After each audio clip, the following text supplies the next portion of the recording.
Você já teve a sensação de que alguém te observa, mesmo quando tudo parece normal? Como se algo ou alguém estivesse esperando você dar o primeiro passo, só para te esmagar? Clara teve essa sensação no exato segundo em que pisou no chão frio da recepção. Era seu primeiro dia na KR Corporations. Seu primeiro emprego formal. Primeira chance de fugir da miséria. A gravata do segurança parecia apertar o pescoço dele mais do que o necessário. O olhar vazado, sem expressão, como se estivesse ali por obrigação, não por vontade. Nome? Ele perguntou sem encarar. Clara Ramos. Eu sou a nova estagiária de atendimento. O crachá foi jogado no balcão como se ela fosse lixo. Ela pegou, tentando sorrir, mas algo naquela empresa parecia podre. O prédio era gigantesco, frio, vidros espelhados, pisos polidos refletindo a luz branca e doente dos lustres. Era como se tivesse entrado num palácio de gelo. Só que o gelo estava dentro das pessoas. E ela ainda não sabia, mas o sangue que alimentava tudo ali era dela. No elevador, 3 mulheres riram quando ela entrou. Nossa, o RH tá pegando leve agora, né? Cochichou uma delas, com os lábios pintados de vermelho sangue. Parece mais alguém perdido do que uma funcionária, completou outra, ajeitando os brincos caros. Ela ficou muda. Suas mãos suavam. O batom que usava era emprestado da mãe. A blusa era de brechó. E o currículo... Bom, o currículo era honesto, mas ninguém se importa com honestidade em lugares como aquele. No 12º andar, ela foi recebida por Isadora. Mulher alta, fria, com olhos cinzentos e salto alto que fazia o chão tremer a cada passo. Clara, né? Pontual. Vamos ver se isso compensa a sua origem. Ela não respondeu, não sabia como, só seguiu. A baia de Clara era no canto, perto da janela, mas isolada. Dava para ver a cidade, mas ela não se sentia parte dela. Era como estar trancada num aquário. Um aquário de tubarões. O computador demorava para ligar, a cadeira rangia, e o cheiro da sala era uma mistura de perfume caro e mofo. Tudo ali parecia bonito por fora, mas podre por dentro. Primeira tarefa: organizar planilhas de clientes antigos. Segunda tarefa: fazer café. Terceira tarefa: limpar a impressora entupida.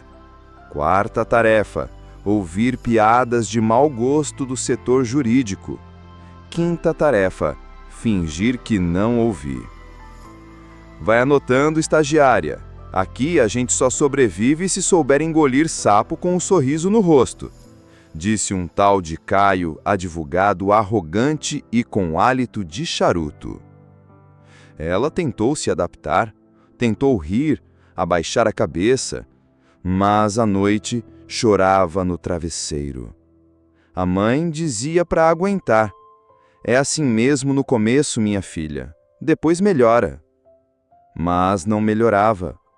No terceiro dia, deixaram um copo com café sujo na mesa dela.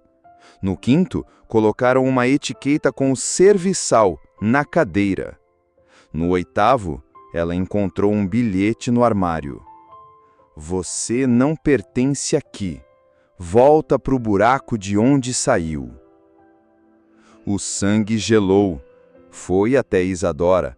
Tentou falar, explicar, mas a mulher apenas riu.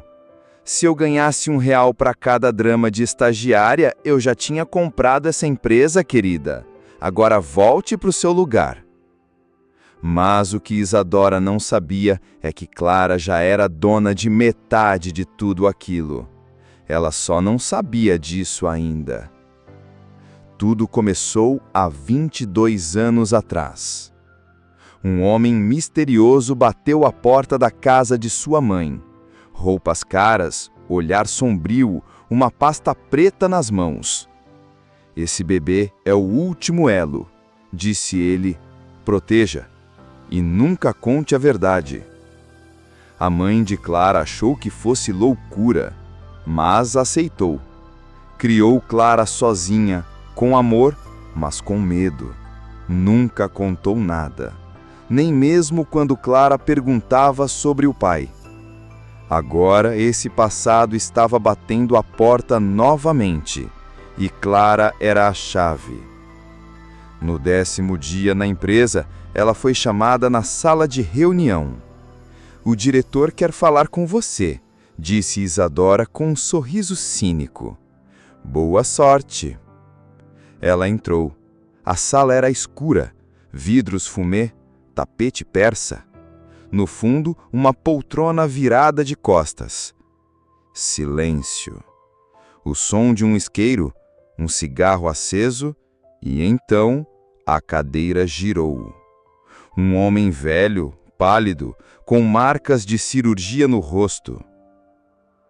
"Você é idêntica a ela", disse ele, encarando Clara como se visse um fantasma. Ela não entendeu, quis sair, mas a porta se trancou automaticamente. "Senta." Ela obedeceu, com o coração disparado. "Qual é o seu nome completo?" Clara Ramos." Ele ficou em silêncio, pegou um papel na gaveta e entregou para ela. Era uma certidão de nascimento, com outro nome.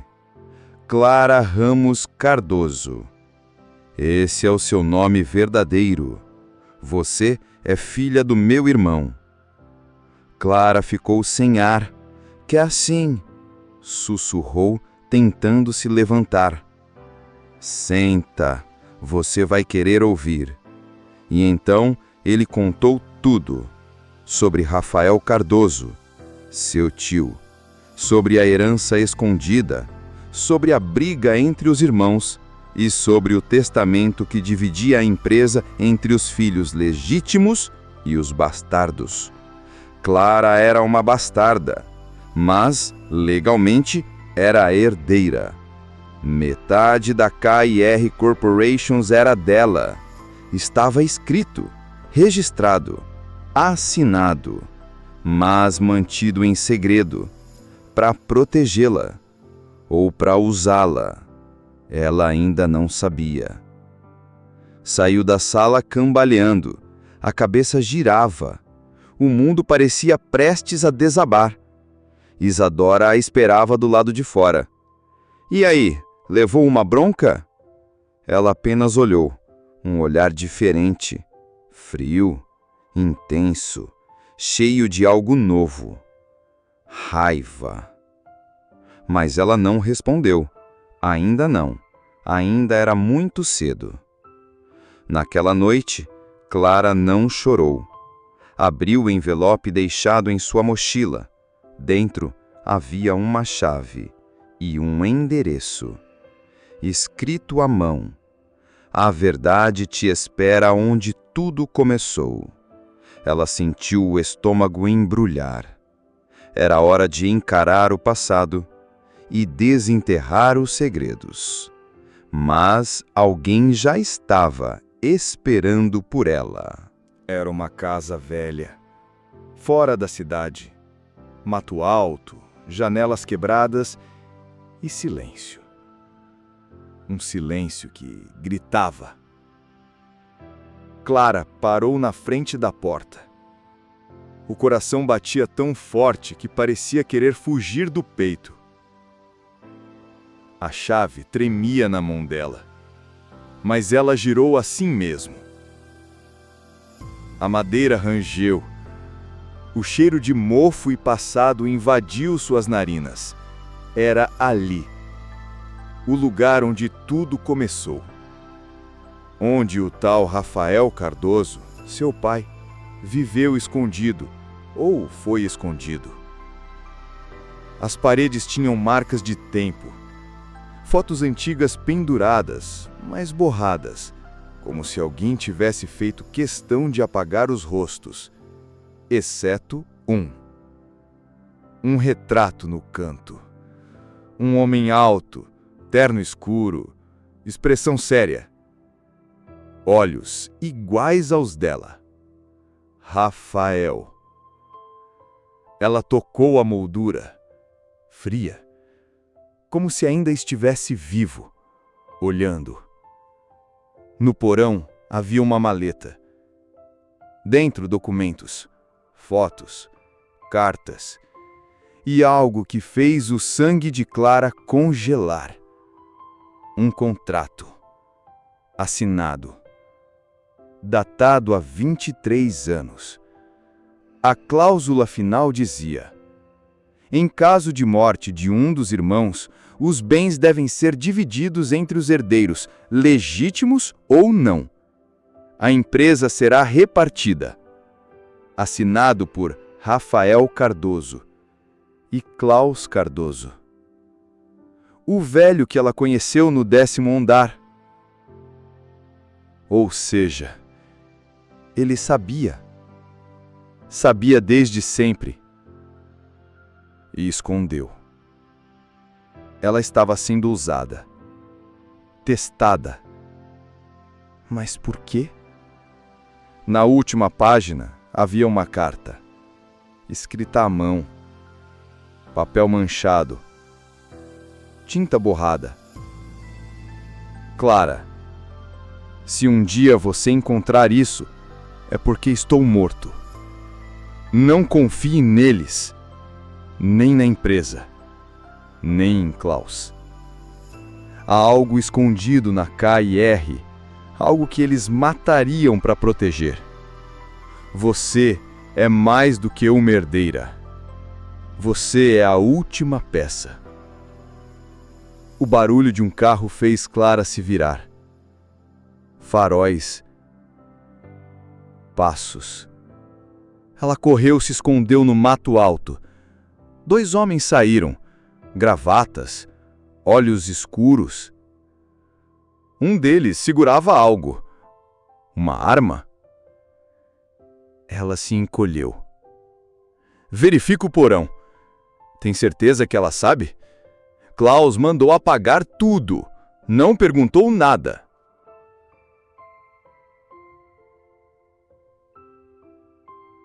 Eles entraram. Clara fugiu por trás. Descalça, suja, tremendo. Mas viva. E com o que precisava. Na manhã seguinte, foi direto para a empresa. Ninguém sabia do que aconteceu, mas ela estava diferente. O olhar, firme. O andar, seguro. E pela primeira vez, ninguém ousou rir. Foi até Isadora. Quero falar com o Klaus. Agora? Agora. Ela hesitou, mas ligou. Senhor Klaus, a senhorita Clara está aqui. Sim, eu avisei. Claro. Desligou. O sorriso dela se desfez por meio segundo. Clara percebeu. Ele está te esperando. Ótimo, respondeu Clara. Vai ser rápido. A sala parecia menor agora, ou Clara que parecia maior. Não em tamanho, mas em presença. Vejo que achou a chave, disse Klaus, sem levantar da cadeira. Você mandou me seguir. Claro. Por quê? Para ver se você era digna. Ela se irritou. Fechou o punho, mas se segurou. Isso aqui não é um teste, Klaus. É a minha vida. Você escondeu tudo, minha origem, meu direito. E salvei sua pele. Se Rafael tivesse te criado nesse meio, você estaria morta antes dos 15. Ela ficou em silêncio. Você não sabe o que essa empresa esconde, garota. E, sinceramente, não sei se quer saber. Então me conta. Ele riu, um riso seco. Você quer respostas? Tudo bem. Mas depois, não diga que eu não avisei. Foi até uma estante, puxou um livro. A parede abriu. Um cofre. Digitou um código. Dentro havia uma pasta preta e um dossiê com o nome de Rafael Cardoso. Fotos, relatórios, códigos. Seu pai descobriu que a KIR era usada como fachada. Lavagem de dinheiro, envio de dados, experimentos. Experimentos? Humanos. O quê? Testes com substâncias, manipulação de comportamento, tudo patrocinado por um grupo que a gente nem sabe se é governo, milícia ou culto. Isso é loucura. É verdade. Seu pai ia entregar tudo. Mas antes disso, morreu. E você ficou com tudo? Não por escolha. Eu tinha medo, mas precisei proteger o legado. Até você aparecer. Ela sentiu o chão sumir. Então, o que eu sou? Um risco? Ou uma chance? Ela respirou fundo. Eu não vou me esconder. Não? Ótimo! Porque eles sabem que você existe agora. Quem? Os que mataram seu pai. Clara saiu da sala com os olhos em chamas. A empresa parecia mais escura, como se estivesse viva, observando. Cada corredor, cada espelho, cada câmera, como olhos, vigiando. Ela foi até sua baia. Na cadeira, um envelope preto. Sem remetente. Dentro, uma única frase. Você está mais perto do que imagina, Clara Cardoso. Ela olhou ao redor. Isadora a observava de longe. Sorrindo, mas dessa vez, o sorriso não era cínico.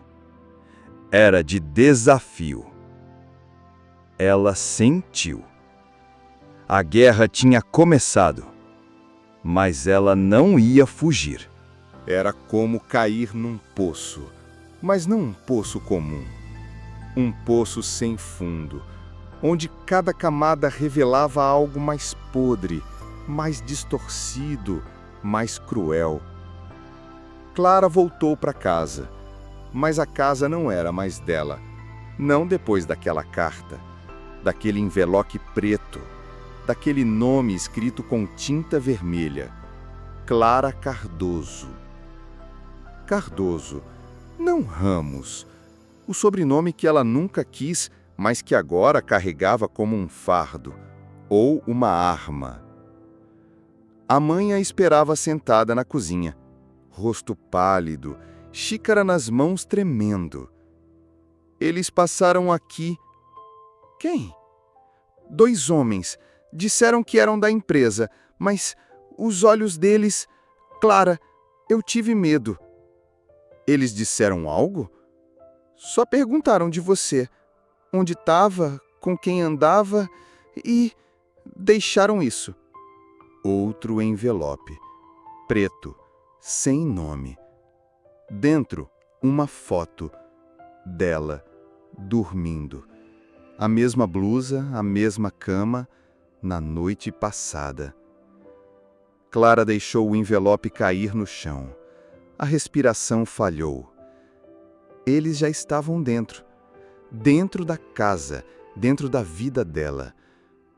Mãe, você tem que sair daqui. Agora. Para onde eu vou? Para qualquer lugar, mas fica longe. Isso não é mais seguro. Você vai fugir também? Clara olhou nos olhos dela. Não, eu vou lutar. No dia seguinte, voltou para KR. A empresa parecia diferente. Mais cinza, mais quieta, como se soubesse o que ela carregava agora. Cada olhar era uma faca. Cada sorriso, uma armadilha. Ela chegou até sua baia. Estava vazia. Sem cadeira, sem computador, sem crachá. Ei, Isadora! Gritou. A mulher veio andando com aquele salto ecoando no corredor. Algum problema? O que fizeram com minha mesa? Você foi realocada? Sem me avisar? Mudanças acontecem, querida. A propósito, Klaus não está. Ele tirou uns dias. Deixou a empresa sob minha responsabilidade. Clara apertou os dentes. Ótimo. Então me dá acesso ao sistema de arquivos. Quero revisar contratos antigos. Não é função de estagiária revisar contratos. Também não é função de estagiária ser herdeira. E ainda assim, cá estou. Isadora a encarou, mas não disse nada. Só virou de costas e foi embora. Clara entendeu o recado. Ela estava sozinha. De novo. Na hora do almoço, Clara entrou escondida na sala de TI. Sabia que precisava de algo concreto. Provas. Acesso. Hackeou o sistema com a ajuda de um programinha velho deixado num dos pendrives do pai. Ele tinha deixado pistas. Ela só precisava seguir. Dentro do servidor, encontrou uma pasta oculta. Projeto Marionete. Arquivos criptografados, vídeos, relatórios, nomes. Gente da própria empresa sendo usada em testes de manipulação comportamental, estímulos visuais, sons de baixa frequência, controle mental por meio de e-mails e videoconferências. Que merda é essa? Sussurrou Clara. Um vídeo começou a rodar sozinho. Isadora, sentada, olhos vidrados. Alguém do outro lado da câmera, desacomandos. Levante-se. Sorria. Aproxime-se da câmera. Você não tem vontade própria. Clara desligou na hora. O corpo inteiro tremia. Aquilo era real, mais real do que ela queria admitir. Mas alguém também estava assistindo. No andar de cima, um monitor acendeu e uma voz soou atrás da tela. Achei você. Na manhã seguinte, Clara chegou e viu um novo aviso na porta do prédio. Setor de estágio encerrado por tempo indeterminado. Ela entrou mesmo assim. O crachá ainda funcionava, mas os olhares... não. Caio, o advogado arrogante, esbarrou nela de propósito no corredor. Oi, princesinha da herança. Procurando confusão? Ela não respondeu. Só andou, como quem tem um destino marcado. No elevador, encontrou um velho da limpeza. Ele a encarou. Você é a filha do Rafael? Clara arregalou os olhos. Como você sabe? Eu trabalhava aqui na época, antes de tudo. Ele era bom, mas mexeu onde não devia. E você? Eu me escondo. É o que resta para quem sobreviveu. O que tem nessa empresa? O velho a olhou bem nos olhos. Aquilo que o mundo não deveria ver, mas que insiste em existir. No banheiro feminino, Clara encontrou uma marca na parede. Alguém tinha riscado algo com sangue seco. Eles veem tudo, mesmo quando você não quer ser vista. A paranoia bateu. Ela olhou em volta. Espelhos, câmeras, ganchos no teto. Desligou o celular, tirou o relógio, abriu a bolsa e destruiu o crachá. Saiu andando como uma sombra. No subsolo, encontrou uma porta com acesso restrito. Cartão bloqueado. Mas ela já sabia o que fazer. O velho da limpeza deixara uma cópia antiga do cartão de Rafael escondida no poço de manutenção. Ela usou. A porta abriu com um estalo metálico. Lá embaixo, não havia arquivos. Havia células, salas frias, pessoas. Algumas dopadas, outras amarradas. Uma delas a encarou. Era Isadora. Mas como? Ela se aproximou. A mulher tinha os olhos apagados, a boca costurada com fita, o corpo trêmulo. Clara tirou a fita da boca. Quem é você? Me tiraram de mim mesma. O quê? Aquela lá em cima não sou eu. Como assim? Eles criaram uma cópia, uma versão obediente. Meu Deus! Klaus, ele mentiu, ele não protegeu, ele comanda. Clara se afastou, em choque. A Isadora que ela conhecia era uma réplica, uma marionete. Então quem mais era falso?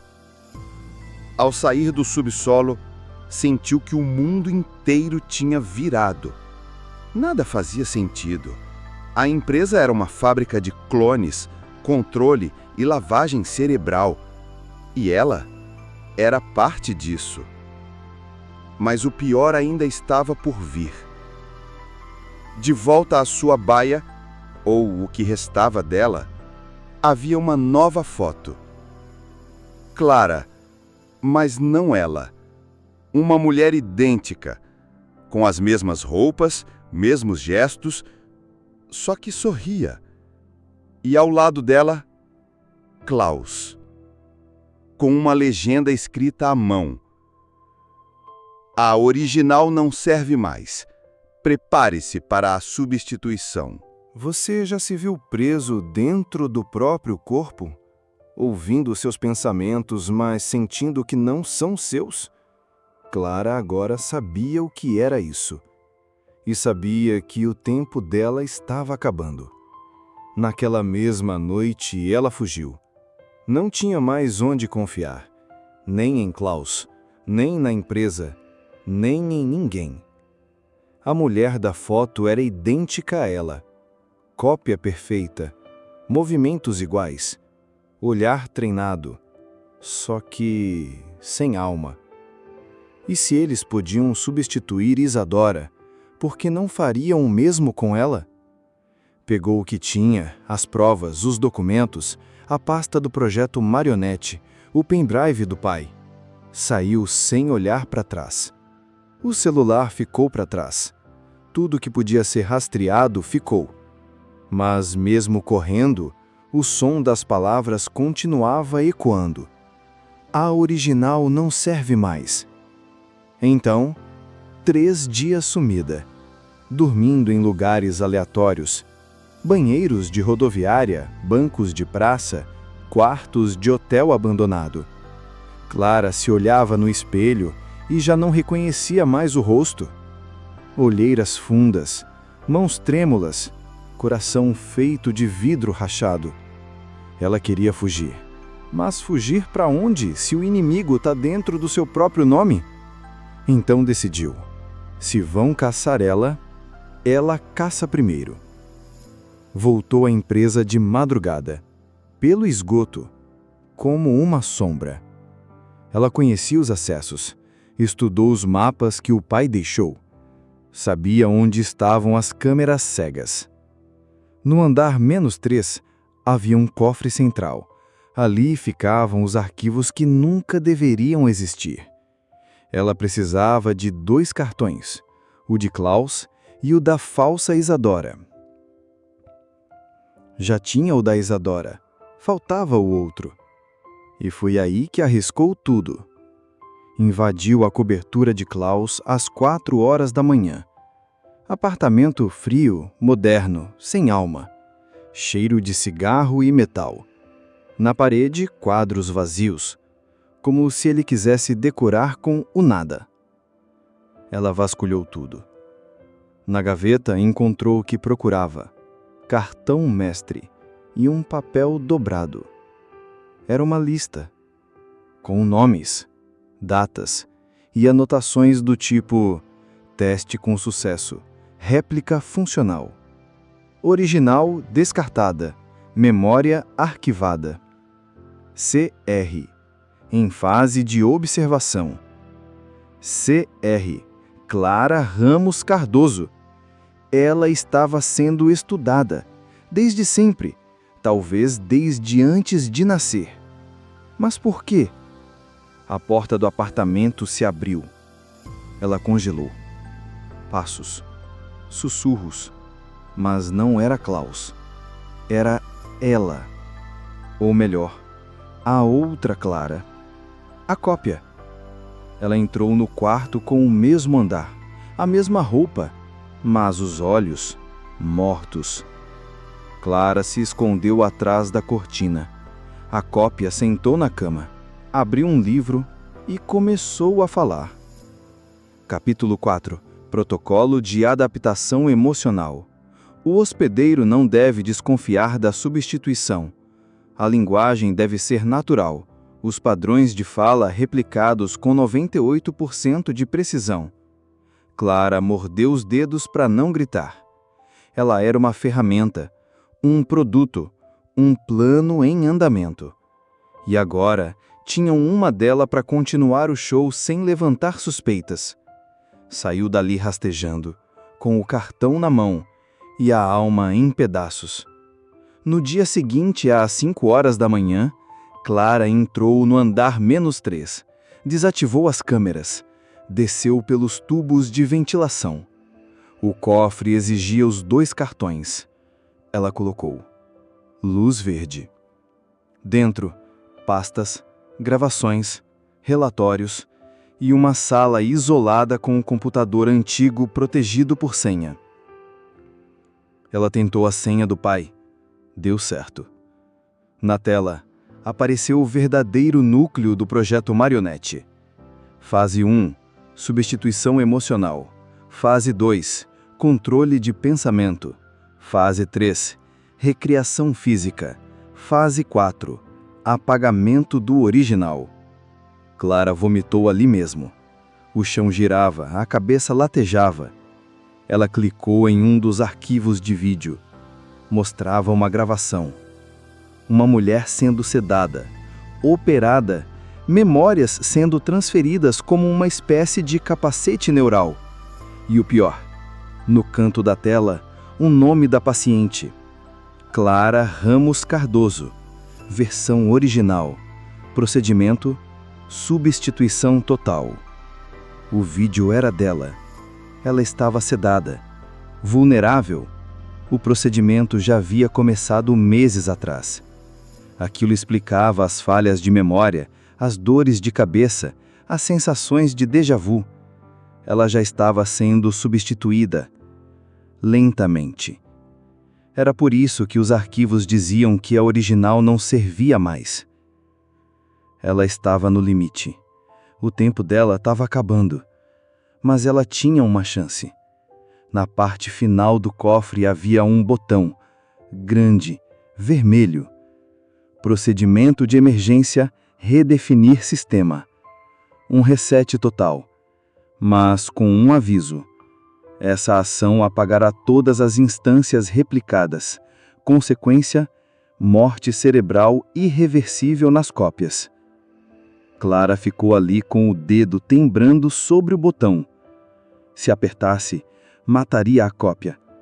Talvez várias, mas talvez também morresse. E se ela fosse a réplica e não soubesse?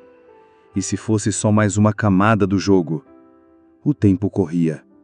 Sirene começou a tocar. Alguém a tinha encontrado. Ela fechou os olhos e... não apertou. Fugiu de novo. Mas agora com tudo.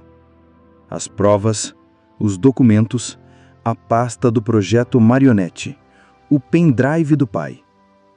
No subsolo do velho prédio onde cresceu, Clara gravou um vídeo. Ela parecia abatida, suja, tremendo. Mas o olhar era puro ódio. Se você tá vendo isso é porque eu não existo mais como antes.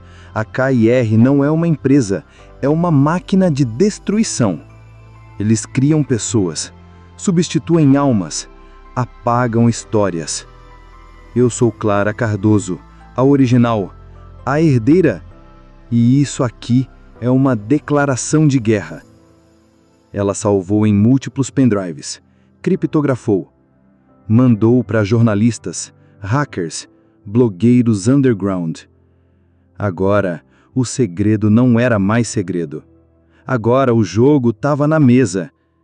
Mas do outro lado, Klaus assistia tudo da sala escura, ao lado da cópia de Clara. Tss, ela é mais forte do que a gente previu. A réplica sorriu. É por isso que eu preciso terminar o que ela começou. Você acha que consegue? Eu sou ela, melhorada. Klaus se levantou. Olhou a réplica de cima a baixo. Então, prove. Clara não tinha mais onde se esconder. O mundo inteiro agora era hostil. Até os espelhos pareciam rir dela. Ela já não sabia se era a original, a réplica ou apenas um erro de programação à beira da falência mental. Mas ainda tinha uma coisa que nenhuma máquina pode simular: vontade. Naquela manhã, a primeira bomba explodiu. Figurativamente. Ou quase isso. O vídeo que Clara enviou vazou. Foi parar em fóruns obscuros, em páginas de denúncia, em grupos anônimos. E mais rápido do que ela imaginava, começou a sumir. Um por um. O conteúdo era deletado, as contas banidas, as pessoas que tentavam compartilhar desapareciam. Inclusive uma, Jonas. Um jornalista independente que acreditou nela. Mandou mensagem na madrugada. Vou publicar no meu site, isso vai virar. Me dá umas horas. Horas depois, sumiu. Clara só achou a jaqueta dele numa lixeira perto da KIR. Ela entendeu. Não dava para lutar com provas, porque a verdade não sobrevive num sistema que controla a própria realidade. Era hora de descer o nível, tirar a guerra das telas e levar para a carne. Ela foi direto para a mansão de Klaus. Esperou o carro dele sair. Invadiu pelos fundos. Sabia que a réplica dela estaria lá. E estava. Sentada, lendo um livro, tocando o mesmo colar que Clara usava desde criança. A cópia levantou o olhar e sorriu. Até que enfim, você chegou. Clara ficou em silêncio. Vai me matar? Perguntou a réplica. Eu devia, mas eu não sei mais nem quem de nós duas é real. Isso importa? As duas ficaram frente a frente. Clara olhava para ela como quem encara o abismo, e via o abismo sorrindo de volta. Por que você existe? Porque você é fraca.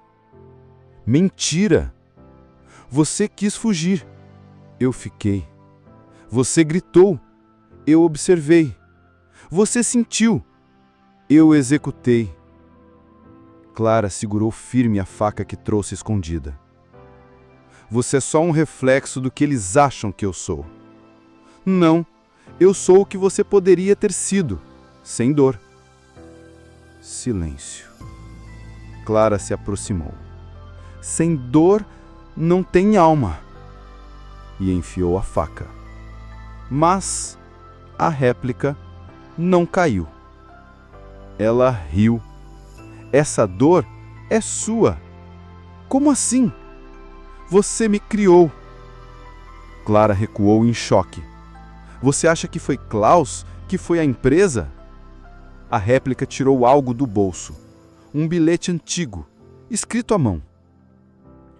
Quando ela quebrar, criem uma nova. Ela precisa continuar. Assinado R.C. Rafael? Clara murmurou. Seu pai sabia que você não ia aguentar o peso. Criou esse projeto para preservar você dentro de mim. Clara caiu de joelhos. Então tudo isso era para me proteger? Ou para te calar? Eu não quero isso, mas você precisa. Não. Ela se levantou, os olhos brilhando. E dessa vez, não de medo, de raiva. Se eu for morrer, vai ser como eu sou, não como alguém me programou para ser. Nesse momento, Klaus entra, devagar. Bate palmas. Bravo!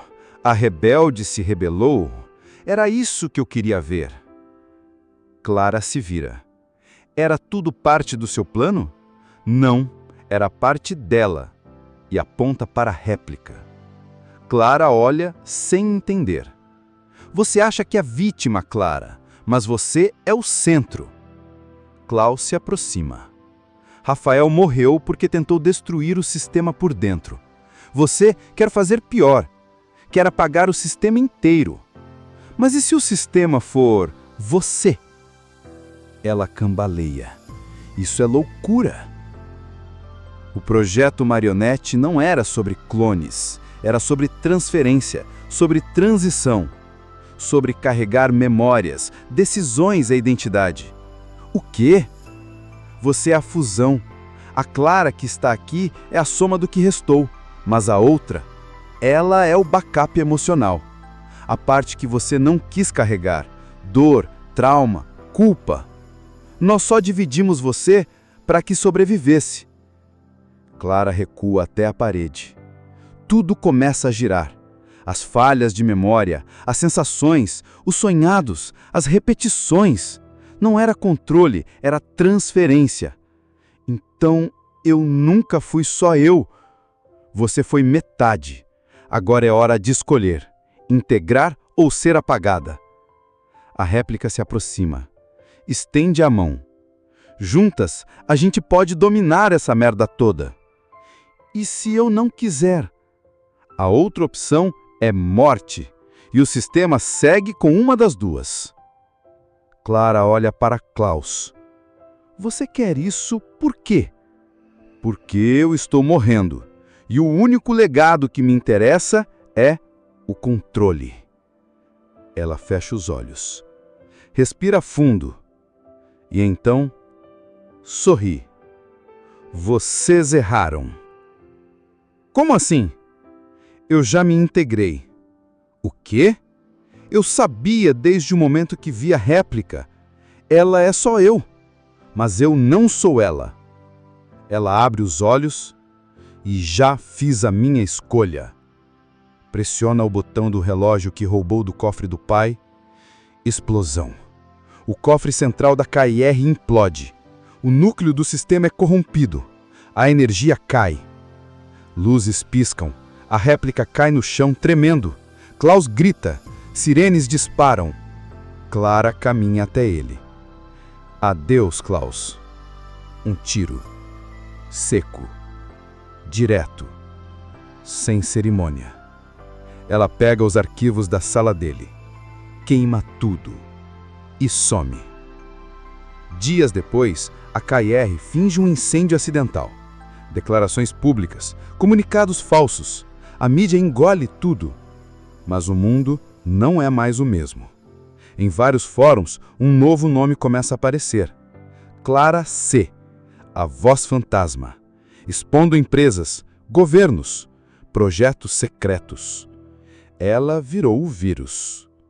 Mas, num lugar escuro, isolado, uma mulher acorda numa cama fria. Olhos iguais aos de Clara, cabelos cortados. Ela olha para o espelho. Quem sou eu? A tela fica preta. Ela não chorou, não na frente deles. Com os olhos fixos na parede de vidro da sala de reunião, Larissa ouviu em silêncio enquanto Álvaro tentava explicar.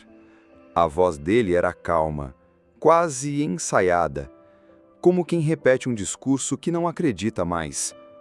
Eu errei, tá? Eu errei. Mas você precisa entender, Larissa. Não era para você descobrir assim. Ela apenas piscou. O silêncio dela doía mais que qualquer grito. Álvaro sabia disso.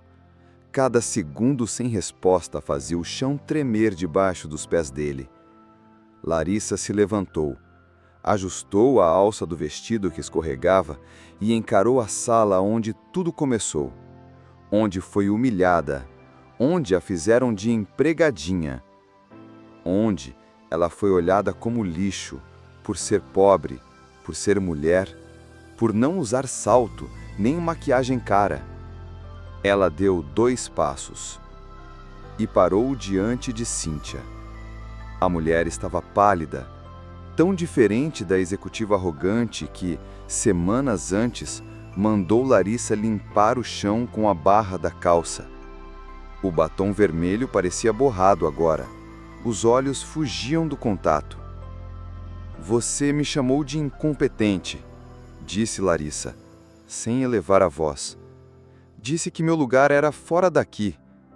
E mesmo depois de tudo, eu nunca desejei seu mal. Ela engoliu seco. Tentou sorrir, mas os lábios tremiam. Larissa, eu não sabia. Não sabia que você... Não importa o que você sabia. O que importa é o que fez. E eu nunca vou esquecer. Ela virou as costas. Não com ódio, mas com algo muito mais poderoso. A certeza de que agora era ela quem mandava ali. Os meses passaram. Larissa não virou o CEO, não montou impérios, não foi capa de revista, mas ela reconstruiu. Mudou processos, cortou os podres, criou vagas de inclusão, aumentou o salário dos estagiários. Ela sabia o que era estar no fundo e sabia o que significava uma chance. Ela ainda pegava o metrô, ainda almoçava marmita, mas agora quem passava por ela abaixava a cabeça, porque sabiam. Ela não era só a nova assistente, ela era Larissa Ferreira, sócia da empresa, herdeira do legado de um pai que ela nunca conheceu, mas que, mesmo ausente, deu a ela a chave para mudar de vida. Numa sexta-feira cinza, ela voltou àquela sala. Mesma mesa, mesma parede de vidro, mas agora o nome na porta era o dela. Uma estagiária entrou, tremendo. Doutora Larissa, posso ajudar? Ela sorriu. Pode, só me traga um café. Forte. A garota correu. Larissa sentou, abriu o notebook e digitou as primeiras linhas de um projeto novo. Um que levava seu nome, sua visão. Um projeto voltado para meninas da periferia. Aquelas que, como ela, tinham talento, mas não tinham quem apostasse. Ela parou por um segundo, olhou para o reflexo no vidro e sussurrou. Pai, eu consegui. Mas do lado de fora, ninguém viu a lágrima que desceu, porque Larissa agora era uma fortaleza. E fortalezas não desabam, só se erguem.